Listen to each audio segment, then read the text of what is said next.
Limit from graph. Question 2. Use the graph to find the limit if it exists. A. Limit of function f of x as x approaches 2 minus. So this is the given function. So when we say limit of the function when x approaches 2 minus, it means we need to approach from the left side of the function. Then what value is function approaching? So if you approach from the left side, then we'll follow this path of the function, correct? And we are approaching a value which is 0.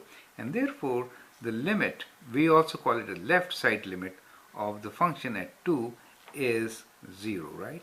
Since we are approaching 0. Part B is limit of the function x approaches 2 plus. That means you are approaching 2 from the right side. So if you are approaching from the right side, then you are approaching this value, which is 1 for us. So that value is 1, right? So whenever you write limit of function f of x when x approaches 2 plus, that means you are approaching 2 from the right side. Now, part C is limit of function f of x when x approaches 2.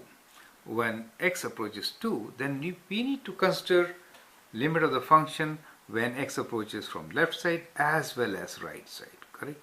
So whenever we write limit approaching a point, then you have to consider from both the sides. And then if both the sides limit is same, only then the limit exists, otherwise it does not exist. Now here we see that the limit of the function as you approach 2 from minus is 0, and as you approach 2 from the positive side, that means for the right side is 1.